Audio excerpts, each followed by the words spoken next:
শীঘ্রই দেশে ফিরবেন তারেক রহমান, করবেন নির্বাচন, চিন্তিত নন জামাত নিয়ে বিসিবিকে জানিয়েছেন। শেখ হাসিনাকে ফেরতের আইনি দিক পরীক্ষা করছে দিল্লি, জানিয়েছেন বিক্রম মিস্ত্রি। আওয়ামী লীগকে পুনঃপ্রতিষ্ঠার চেষ্টার অভিযোগ অস্বীকার। এবারে নির্বাচন হবে আয়নার মতো স্বচ্ছ, জানালেন সিসি। দিতেই হবে শাপলা, নেই অন্য কোনো অপশন, সাফ কথা সার্জিসের। চলছে বিসিবির পরিচালনা পরিষদের নির্বাচন, 156 কাউন্সিলর ভোট দেওয়ার আগেই 8 পরিচালক নির্বাচিত।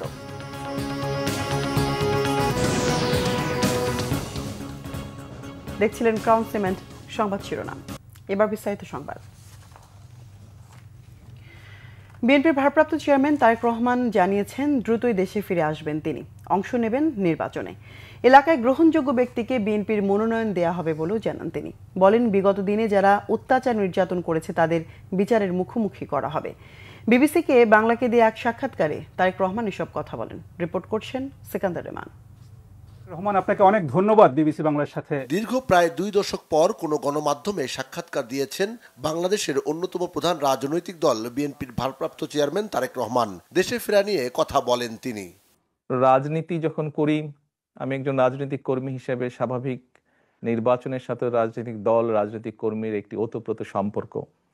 কাজেই যেখানে একটি প্রত্যাশিত, জনগণের প্রত্যাশিত নির্বাচন হবে, সেই নির্বাচনের সময় কেমন করে দূরে থাকব? আমি তো, আমার সর্বোচ্চ চেষ্টা থাকবে, ইচ্ছা থাকবে, আগ্রহ থাকবে সেই প্রত্যাশিত নির্বাচন জনগণ চাইছে, সেই প্রত্যাশিত নির্বাচন যখন অনুষ্ঠিত হবে জনগণের সাথে, জনগণের মাঝেই থাকবো ইনশাল্লাহ। বাংলাদেশের নির্বাচন কেন্দ্রিক রাজনীতি সহ সমসাময়িক নানা বিষয়ে বিএনপির অবস্থান তুলে ধরেছেন Tarique Rahman.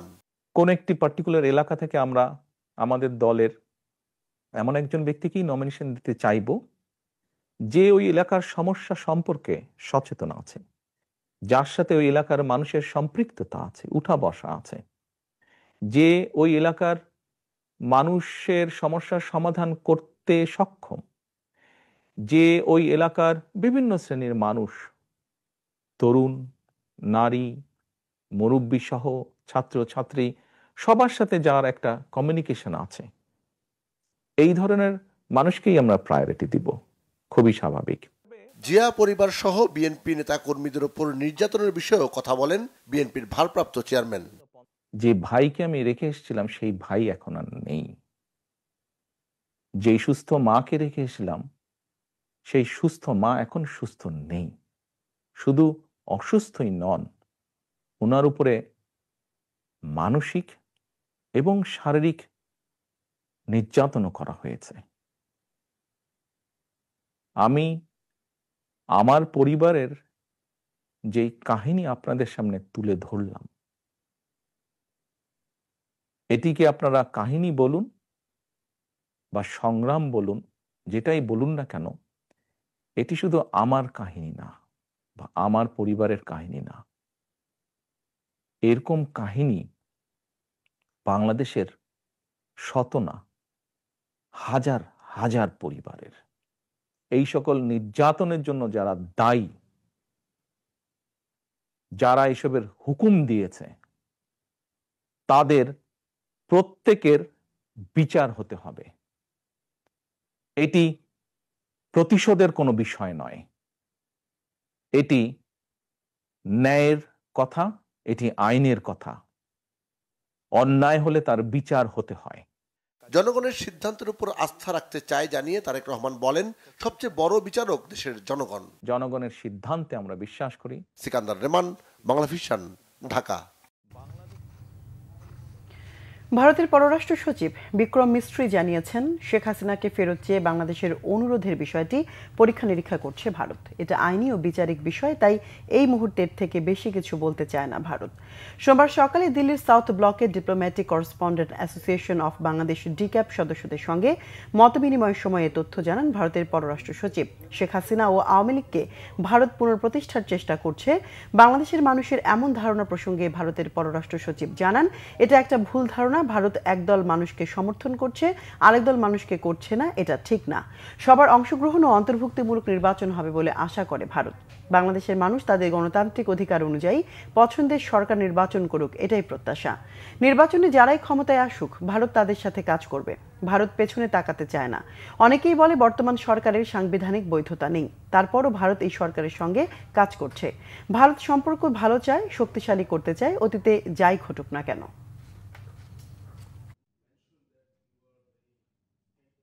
India will not get into that. That is something that the people of Bangladesh, I think, should be more invested in that decision and invested in those circumstances.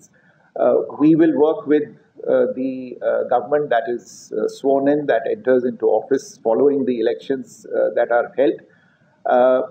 You would have noticed that, even after the events of July and August last year, we have continued to work with the authorities in Dhaka. প্রধান নির্বাচন commissioner AMM Nasir Uddin জানিয়েছেন, এবার আয়নার মতো স্বচ্ছ নির্বাচন করতে চায় নির্বাচন কমিশন। ভোটার তালিকা হালনাগাদে 21 লাখ মৃত ভোটার চিহ্নিত করা হয়েছে। এদের অনেকেই আগে ভোট দিয়ে যেত। রাজধানীর আগারগাঁয়ে নির্বাচন ভবনের সম্মেলন কক্ষে ইলেকট্রনিক মিডিয়ার প্রতিনিধিদের সাথে সংলাপে শুভেচ্ছা বক্তব্যে এই কথা বলেন সিসি। তিনি বলেন, আসন্ন ত্রয়োদশ জাতীয় সংসদ নির্বাচনে ভোটের দায়িত্ব পালন করা প্রায় 10 লাখ সরকারি চাকরিজীবীর ভোটের ব্যবস্থা করা হবে। সুষ্ঠু ও সুন্দর নির্বাচন আয়োজনে নির্বাচন কমিশন জাতির কাছে প্রতিশ্রুতিবদ্ধ। গণমাধ্যমের সহযোগিতা ছাড়া লেভেল প্লেইং ফিল্ড ও নির্বাচনের অনুকূল পরিবেশ তৈরি সম্ভব নয়। এজন্য সকলের সহযোগিতা চান সিসি। নাসির উদ্দিন বলেন, এআই এর অপব্যবহার রোধে ইলেকট্রনিক মিডিয়াকে ভূমিকা রাখতে হবে। এছাড়া প্রবাসী এবং প্রায় 10 লাখ সরকারি চাকরিজীবীকে ভোটের আওতায় নিয়ে আসা হবে। এবার সবাইকে সাথে নিয়ে স্বচ্ছভাবে এই কার্যক্রম সম্পন্ন করতে চায় নির্বাচন কমিশন। 21 লক্ষের বেশি মৃত ভোটার আমরা আইডেন্টিফাই করতে পেরেছি, যেগুলো ভোটার লিস্টে ছিল 21 লক্ষেরও বেশি। তাহলে এদের নামটা আমরা এখন ড্রপ করতে পেরেছি ভোটার লিস্ট থেকে। এরা কিন্তু মৃত হলেও এদের অনেকে ভোট দিয়ে যেত এবং অনেক প্রায় 40 লক্ষ, প্রায় 43 লক্ষের মতো পেয়েছি যারা ভোটার হওয়ার যোগ্য কিন্তু ভোটার লিস্টে নাম নাই। আমরা এদেরকে ইনক্লুড করতে করার সুযোগ পেয়েছি। আমি এই ইলেকশনটাকে আমরা অ্যাজ ট্রান্সপারেন্ট অ্যাজ পসিবল করতে চাই। আমরা চাই সারা বিশ্ববাসী দেখুক বাংলাদেশে সবকিছু লুকানো ছাপানো কিছু যাতে না হয়, এবং এটা আই মিন ইট, যে আমরা একদম স্বচ্ছভাবে আয়নার মতো পরিষ্কার করে এই ইলেকশনটা করতে চাই। এই ক্ষেত্রে আপনাদের সহযোগিতা দেওয়া খুবই দরকার হবে। এনসিপির উত্তরাঞ্চলের মুখ্য সংগঠক সার্জিস আলম বলেছেন, শাপলা প্রতীক পেতে আইনগত কোনো বাধা নেই। তাই আগামী নির্বাচনে শাপলা প্রতীকেই অংশ নেবে এনসিপি। এর কোনো বিকল্প নেই বলে সাফ জানিয়ে দেন তিনি। দুপুরে নাটোরে এনসিপির জেলা কমিটি আয়োজিত সমন্বয় সভায় তিনি সব কথা বলেন। জানান, নির্বাচনী প্রতীক হিসেবে যে মার্কাগুলো হাসির খোরাক যোগায় তা বাদ দিতে নির্বাচন কমিশনকে অনুরোধ জানানো হয়েছে। মানুষের কাছে গ্রহণযোগ্য প্রতীক বরাদ্দ দিতে নির্বাচন কমিশনের তালিকায় ভালো প্রতীক যুক্ত করার আহ্বান জানান তিনি। এনসিপির নাটোর জেলার প্রধান সমন্বয়ক SM জার্জিস কাদিরের সভাপতিত্বে সভায় সার্জিস আলম বলেন, 3 পার্বত্য এলাকা বাংলাদেশের সার্বভৌমত্বের সাথে জড়িত, তাই এ বিষয়ে বিন্দুমাত্র আপোষের সুযোগ নেই। তিনি বলেন, কারো কথায় প্রভাবিত হয়ে এনসিপিকে শাপলা প্রতীক দেয়া না হলে নির্বাচন কমিশন সম্পূর্ণ আস্থাহীন হয়ে পড়বে। যদি তাদের স্বকীয়তা বজায় না রাখতে পারে, যদি কোনো প্রভাবের দ্বারা প্রভাবিত হয়ে আমাদের এই ন্যায়সঙ্গত অধিকারটা আমাদেরকে না দেয়, এনসিপিকে শাপলা প্রতীক না দেয়, আমরা মনে করি এই নির্বাচন কমিশন আগামী নির্বাচন কমিশন হিসেবে কাজ করার সম্পূর্ণ আস্থা হারিয়ে ফেলে। যেই নির্বাচন একটা দলকে একটা মার্কা দেওয়ার মতো মেরুদণ্ড দেখাতে পারে না, যেই নির্বাচন কমিশন, সেই নির্বাচন কমিশনের কাছে একটা দেশের জাতীয় নির্বাচন, তা আবার অভ্যুত্থান পরবর্তী বাংলাদেশে আমরা কিভাবে আস্থা রাখবো? অর্থ উপদেষ্টা ডক্টর সালেউদ্দিন আহমেদ বলেছেন, বেশিরভাগ বিজ্ঞানীর গবেষণায় সদিচ্ছা নেই। তাদের মূল উদ্দেশ্য পদোন্নতির জন্য পাবলিকেশন করা। গবেষকদের এমন মানসিকতা খুবই দুঃখজনক বলে মন্তব্য করেন তিনি। রাজধানীতে এক হোটেলে বিজ্ঞান ও প্রযুক্তি মন্ত্রণালয় আয়োজিত সেমিনারে এসব কথা বলেন অর্থ উপদেষ্টা। তিনি আরও বলেন, বিজ্ঞানীরা বিদেশে গিয়ে পাবলিকেশন করে শুধু নামের জন্য, দেশের উপকারে আসে এমন প্রকাশনায় তাদের মনোযোগ কম। নীতি নির্ধারকদের দুর্বলতা ও ইনস্টিটিউশনের সমন্বয়হীনতার কারণেই বিজ্ঞানীদের গবেষণা সর্বস্তরে পৌঁছায় না। ব্যবসায়ীদের সব সময় নিজেদের স্বার্থ নিয়ে ব্যস্ত না থেকে জনকল্যাণে গবেষণায় খরচ করার আহ্বান জানান তিনি। অর্থ উপদেষ্টা বলেন, বাংলাদেশে অনেক অবকাঠামো তৈরি করা হয়েছে, কিন্তু সেগুলোতে জনবল ও প্রয়োজনীয় সাপোর্ট নিশ্চিত করা হয়নি। এটি অপচয় ছাড়া অন্য কিছু নয় বলেও মন্তব্য করেন অর্থ উপদেষ্টা। বিসিবি নির্বাচন প্রসঙ্গ। বহু নাটকীয়তার পর অবশেষে আজ অনুষ্ঠিত হচ্ছে বাংলাদেশ ক্রিকেট বোর্ড বিসিবির পরিচালনা পরিষদের নির্বাচন। রাজধানীর হোটেল সোনারগাঁয়ে সকাল 10টায় শুরু হয়েছে ভোট গ্রহণ, চলবে বিকেল 4টা পর্যন্ত।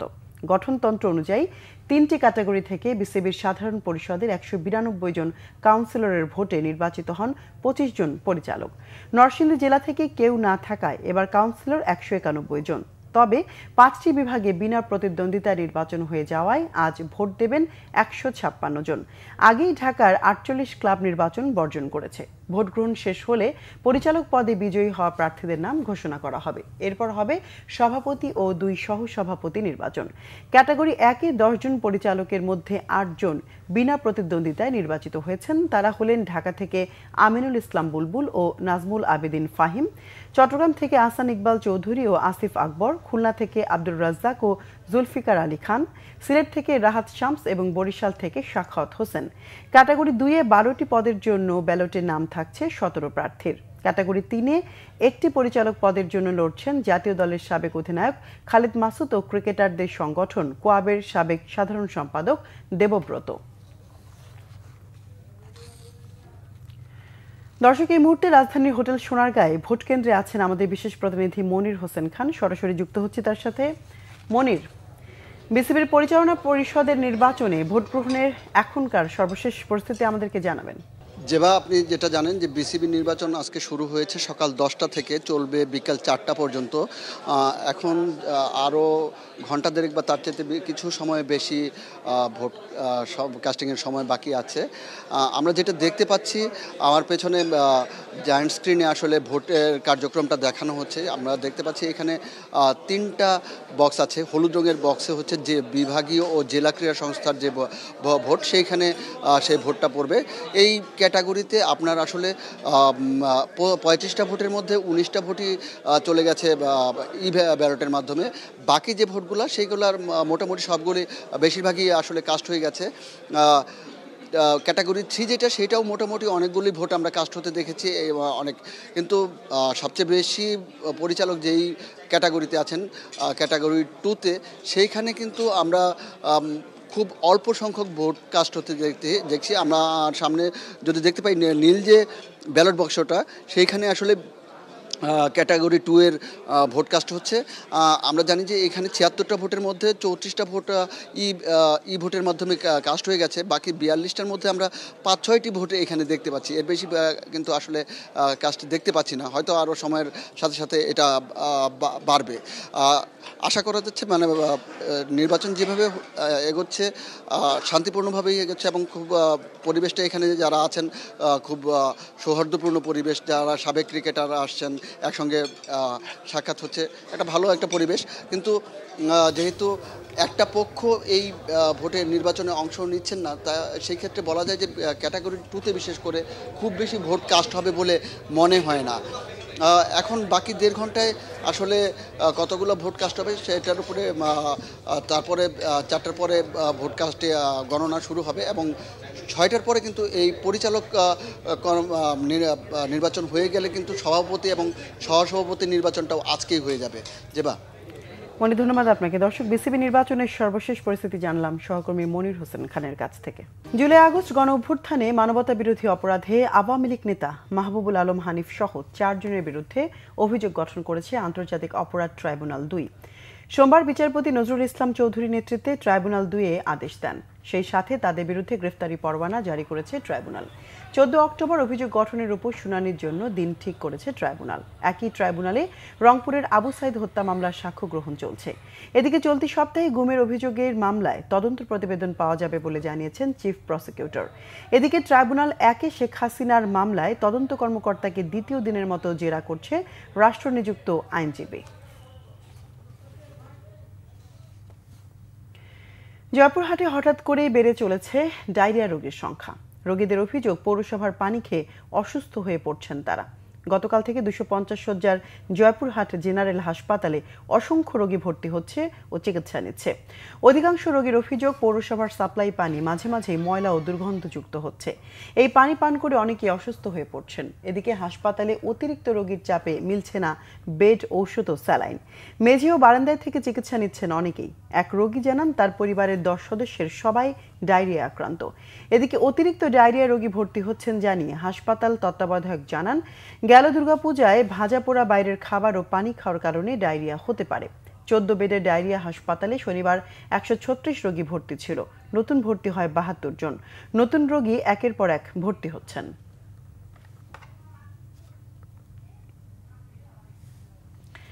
দেশের সুখ, শান্তি ও সমৃদ্ধি কামনা করে বিভিন্ন জেলায় ধর্মীয় ভাবগাম্ভীর্যে উদযাপিত হচ্ছে বৌদ্ধ ধর্মাবলম্বীদের দ্বিতীয় বৃহত্তম ধর্মীয় উৎসব প্রবারণা পূর্ণিমা। আজ থেকে দেশের বৌদ্ধ বিহারগুলোতে শুরু হবে মাসব্যাপী কঠিন চিবর দান উৎসব। প্রবারণা পূর্ণিমা উপলক্ষে ভোর থেকে রাঙামাটির রাজবন বিহার চত্বরে ধর্মীয় পতাকা উত্তোলন, ভিক্ষু সংঘের পিণ্ডদান ও প্রাতরাশ মঙ্গলসূত্র পাঠ ও বুদ্ধ পূজা সহ বিভিন্ন অনুষ্ঠানের আয়োজন করা হয়।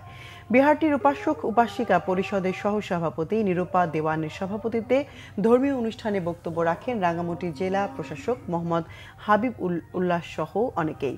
এদিকে খাগড়াছড়িতে প্রবারণা পূর্ণিমা উপলক্ষে সকাল থেকে জেলার বিভিন্ন বৌদ্ধ বিহারে পঞ্চশীল গ্রহণের পর বুদ্ধমূর্তি দান, সংঘদান ও অষ্টপরিকার দান সহ নানা ধর্মীয় আচার ও অনুষ্ঠানের আয়োজন করা হয়।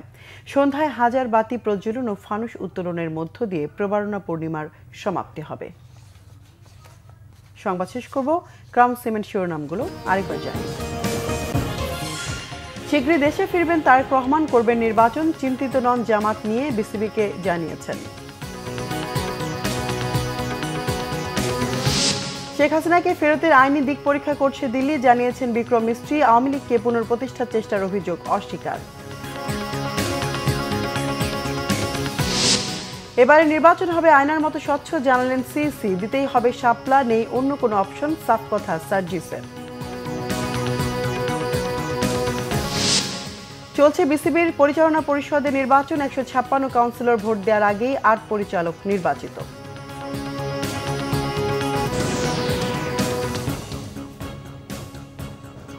দর্শক, এই ছিল এখনকার মতো। পরের সংবাদ বিকেল 4টায়। এর আগে 3টায় রয়েছে নিউজ টপ 10। দেখার আমন্ত্রণ রইল। সঙ্গে থাকায় ধন্যবাদ সবাইকে।